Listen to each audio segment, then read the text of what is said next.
एक मौत मरकर भी आज जिंदा है, जिंदा इसलिए ताकि उसे मौत नसीब हो सके। उस मौत की बदनसीबी ही है कि वो 165 साल से गुमनाम जिंदगी जी रही है, पर ऐसा इसलिए कि वो गुमनामी से कभी बाहर नहीं आया। वाकायदा मौत का एक एक सच सामने आया। लंबी चौड़ी रिसर्च के साथ किताब लिखी गई, पूरी दुनिया में इस मौत की चर्चा हुई, पर आज भी वो मौत अपने आखिरी पड़ाव के इंतजार में है। इस सच्चे देशभक्त को आज भी इंग्लैंड से अपने वतन लौटने की उम्मीद है। आरज़ू उस मिट्टी में आखिरी बार मिल जाने की है जिस मिट्टी में जन्म लिया, पर अफसोस कि जिस मिट्टी को बचाने के लिए उसने शहादत दी, उसे बदनसीबी इस कदर आई कि 165 साल से वो अपनी मिट्टी में मिल जाने के लिए भटक रहा है। आज क्राइम की कहानी में 1857 की क्रांति के दौरान अजनाला नरसार से जुड़ी एक आलम बेग की कहानी है। आलम बेग 1857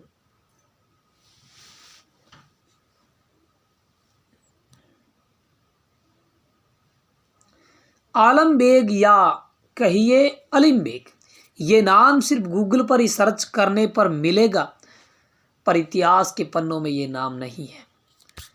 1857 की क्रांति को अब 165 साल हो चुके हैं, पर अलीम बेग की खोपड़ी आज भी जिंदा है। इन पर एक अंग्रेज इतिहासकार डॉक्टर किम वेगनर ने किताब लिखी है। किताब का नाम है द शक्ल ऑफ आलम बेग। इस किताब में वो पूरी कहानी बताते हैं कि आखिर आलम बेग के साथ क्या हुआ और कैसे उनकी इंसानी खोपड़ी उनकी मौत के बाद भी अपनों की तलाश में भटक रही है। एक मीडिया इंटरव्यू में डॉक्टर किम वेगनर ने खुद कहा था कि मेरी किताब आलम बेग को वो सम्मान देने का प्रयास करती है जिसके वो असली हकदार थे, पर उन्हें नहीं दिया गया। वो कहते हैं कि मुझे उम्मीद है कि मेरी कोशिशों से इतने साल बाद ही सही, पर कभी ना कभी तो आलम बेग की आत्मा को शांति तो मिलेगी। आलम बेग वो नाम है जिसके नाम से कभी अंग्रेजी हुकूमत की जड़ें हिल गई थी। ये नाम अंग्रेज़ों के खिलाफ 1857 का विद्रोह करने वालों में से एक है। ये उसी तरह के जाबाज सैनिक थे जैसे मंगल पांडे। आलम बेग भी मंगल पांडे की तरह 1857 में सैनिक विद्रोह किया था। 2 अंग्रेज अफसरों को मार डाला था। उन अंग्रेज़ों के दिलो दिमाग में खौफ पैदा किया था।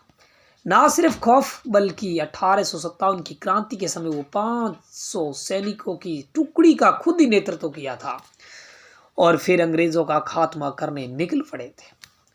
पर कुछ सैनिकों ने मुखबिरी कर दी और फिर इन सैनिकों को अंग्रेज अफसरों ने घेर लिया और रावी नदी के किनारे ही 218 सैनिकों की हत्या कर डाली।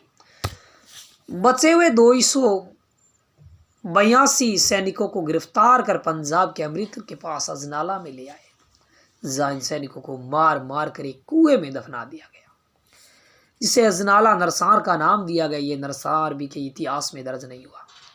इसका सच अभी हाल ही में सामने आया। इन 500 सैनिकों का नेतृत्व करने वाले आलम बेग किसी तरह यहां से बचकर उत्तर प्रदेश में आ गए, लेकिन अंग्रेज लगातार इनकी तलाश में थे। आखिरकार यूपी के कानपुर से 1858 में अंग्रेजों ने इन्हें गिरफ्तार कर लिया। फिर इसके बाद जो हुआ वो इतिहास में सबसे क्रूर हत्यारों में शामिल हो गया, लेकिन वो कभी इतिहास के पन्नों पर छप नहीं पाया। आखिर ये आलम बेग उर्फ अलीम बेग कौन थे? ऐसा क्या था जो इतिहास बनकर भी भारत के इतिहास में नहीं आ सका? अब पूरी कहानी की शुरुआत एक अंग्रेज इतिहासकार इत्तेफाक से ये वक्त वही था जब पंजाब के अजनाला में 1857 के 282 क्रांतिकारियों के कालियावाला कुएं में दफनाए जाने की चर्चा हो रही थी। ये साल था 2014 का। उसी समय के आसपास ब्रिटेन के एक इतिहासकार डॉक्टर किम वेगनर अपने दफ्तर में बैठे हुए थे। उसी समय इन्हें एक ईमेल मिला। उस ईमेल को एक शादीशुदा दंपति ने भेजा था, जिसमें लिखा था कि हम लोगों को पता है कि लंदन की क्वीन मेरी यूनिवर्सिटी में आप हिस्ट्री प्रोफेसर हैं, आपने इंडिया के 1857 से जुड़े क्रांति पर एक किताब भी लिखी है।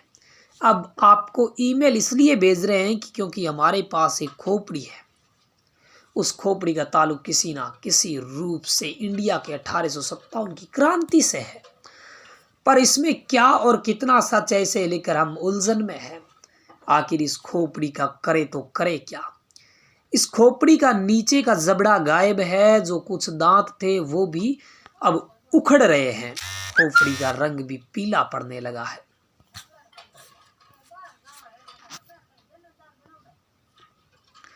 इस खोपड़ी की आंख की रॉकेट में कागज का टुकड़ा मिला है, जिस पर लिखा है कि ये इंडिया के बंगाल नेटिव की 46वीं रेजिमेंट के हवलदार आलम बेग की खोपड़ी है।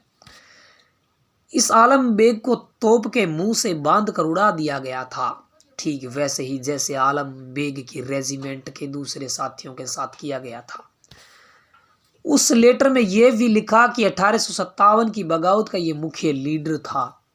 उस विद्रोह के दौरान जिस किले में यूरोपीय यानी अंग्रेज खुद को सुरक्षित रखने के लिए जा रहे थे, उसी रास्ते को आलम बेग और उसके सहयोगी सैनिकों ने अपने कब्जे में ले लिया था। इनके विद्रोह से बचने के लिए ही अंग्रेज अफसर डॉक्टर ग्राहम को उनकी बग्गी में उन्हीं की बेटी के सामने ही गोली मार दी गई थी। ये गोली मारने कोई और नहीं बल्कि खुद आलम बेग ही था। इसके बाद उसका अगला शिकार एक मिशनरी रेवरेंड मिस्टर हंटर बने। रेवरेंड हंटर भी अपनी पत्नी के साथ उसी सुरक्षित स्थान पर जा रहे थे, तभी आलम बेग ने हंटर और उसकी पत्नी को भी मार डाला था। इसके बाद इनकी बेटियों को भी मार डाला था। इस लेटर में यह भी लिखा था कि आलम बेग की उम्र करीब 32 साल थी। उसकी लंबाई 5 फुट 7.5 इंच थी। वो शरीर से हट्टा कट्टा था। इस खोपड़ी को 7वीं ड्रैग गार्ड्स के कैप्टन AR कोस्टेलो इंडिया से इंग्लैंड ले आया था। जब कोस्टेलो वहां मौजूद था तभी आलम बेग को तोप से उड़ाया गया था। अब इस कागज के नोट से ये पता चला कि अंग्रेज सैनिक कैप्टन कोस्टेलो ही उसकी खोपड़ी को इंग्लैंड लेकर आया था। यह ईमेल पढ़ने के बाद इतिहासकार डॉक्टर किम वेगनर उसे भेजने वाले से मुलाकात करते हैं और उस खोपड़ी को अपने पास रखकर पूरी तफ्तीश शुरू करते हैं। दंपति ने बातचीत के दौरान डॉक्टर वेगनर को बताया कि हमने इंटरनेट पर आलम बेग के नाम को बहुत सर्च किया, लेकिन कहीं कोई जानकारी नहीं मिली। तभी आपके बारे में जानकारी हुई तो इसलिए आपसे संपर्क किया। उस दंपति ने डॉक्टर किम वेगनर को खोपड़ी मिलने की पूरी कहानी बताई। बताया कि हमारे एक रिलेटिव ने ब्रिटेन के कैंट शहर में द लॉर्ड क्लाइड नाम के पब को 1863 में खरीद लिया था।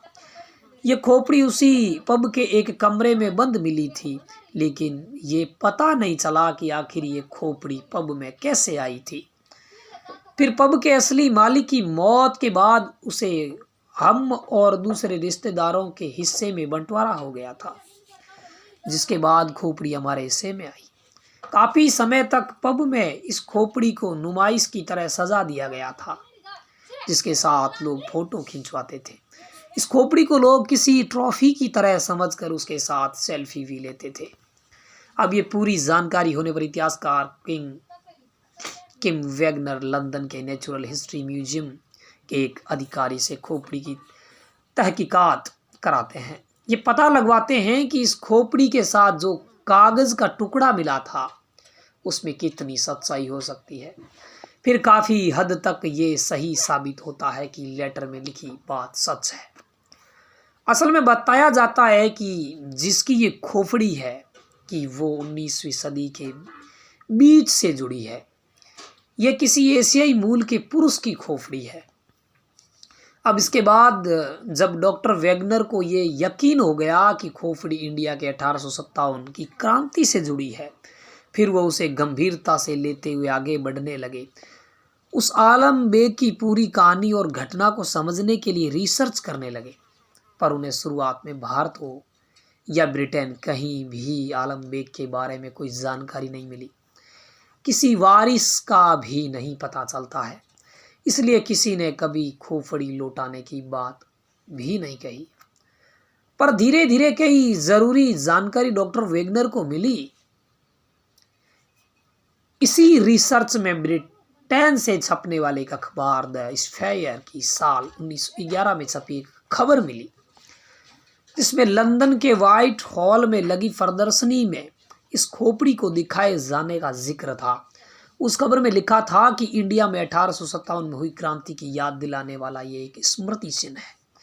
ये एक सिपाही की खोपड़ी है जिसका ताल्लुक 49वीं बंगाल रेजिमेंट से है। इस सैनिक को 1858 में 18 दूसरे लोगों के साथ ही तोप से उड़ाया गया था।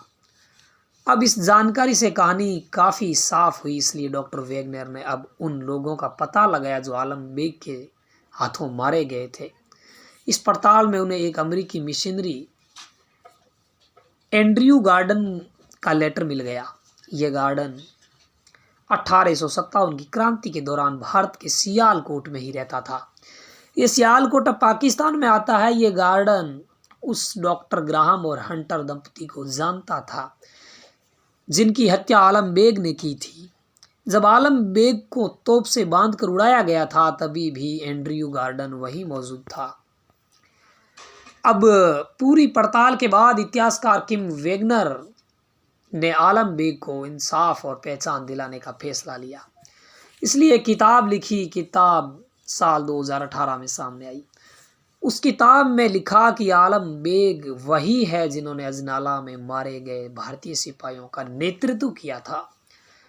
इन सैनिकों को जब रावी नदी के किनारे ही पकड़ा गया था तब वो किसी तरह से बच निकले थे। वो अपनी टुकड़ी के हवलदार थे। आलम बेग 46वीं regiment Bengal north infantry battalion के लीडर थे। पर जब आलम बेग ने अंग्रेजी अफसरों की हत्या के बाद रावी नदी से होते हुए पूर्वी पाकिस्तान की तरफ जा रहे थे तभी सूचना मिल गई। यहाँ से आलम बेग किसी तरह बचकर कानपुर की तरफ चले गए थे, जहाँ से 1 साल बाद उन्हें गिरफ्तार किया गया। उस समय के अमृतसर के British commissioner Frederick Henry Cooper को पता चला कि रानी विक्टोरिया आ रही है। तब बागी बने और फरार हुए आलम बेग का सिर भेंट करने की योजना बनाई। कहा जाता है कि सियालकोट में आलम बेग को तोप से उड़ा दिया गया। मौत के बाद उनकी खोपड़ी को गर्म पानी में उबालकर उस पर से पहले चमड़ी उतारी गई। फिर आलम बेग की खोपड़ी को साफ कर उसे ग्रिसली ट्रॉफी का नाम दिया गया। इस खोपड़ी को 1858 में इंग्लैंड लाया गया था। डॉक्टर किम वेगनर अपनी किताब में यह भी लिखा कि आलम बेग का सही नाम अलीम बेग था। वो उत्तर भारत के एक सुन्नी मुसलमान थे। इनका ताल्लुक यूपी के कानपुर के आसपास से ही हो सकता है, क्योंकि बंगाल रेजिमेंट के लिए जब कानपुर में भर्ती हुई थी तभी ये शामिल हुए थे। खोपड़ी से मिले लेटर में जिस कैप्टन कोस्टोलो का जिक्र है उसके बारे में माना जाता है कि तोप से आलम बेग को उड़ाते समय वो भी वहीं मौजूद था। डॉक्टर वेगनर मानते हैं कि कोस्टोलो ही खोपड़ी लेकर ब्रिटेन आया था। आयरलैंड में पैदा हुआ कोस्टोलो साल 1857 में ही भारत आया था। यहाँ से 1 साल बाद ही अक्टूबर 1858 में वो ब्रिटेन लौटा था। अपनी इस किताब और आलम बेग पर इतना रिसर्च करने को लेकर बीबीसी को दिए एक इंटरव्यू में डॉक्टर वेगनर ने बताया कि मेरे रिसर्च का मकसद है किसी भी तरह आलम बेग की खोपड़ी को उनके हम वतन लौटाया जाए। इसके लिए उन्होंने भारत के कई संस्थानों से भी संपर्क किया, पर अभी तक ये जानकारी नहीं मिल पाई कि आलम बेग की खोपड़ी भारत ले आई गई या नहीं। डॉक्टर वेगनर कहते हैं कि अगर कोई उनके परिवार का नहीं मिलता तो आलम बेग को रावी नदी में दफनाया जाए, जो भारत और पाकिस्तान के बीच है। तो दोस्तों, ये कहानी आपको कैसी लगी? अच्छी लगी तो चैनल को सब्सक्राइब कर देना और इस कहानी को लाइक कर देना। धन्यवाद।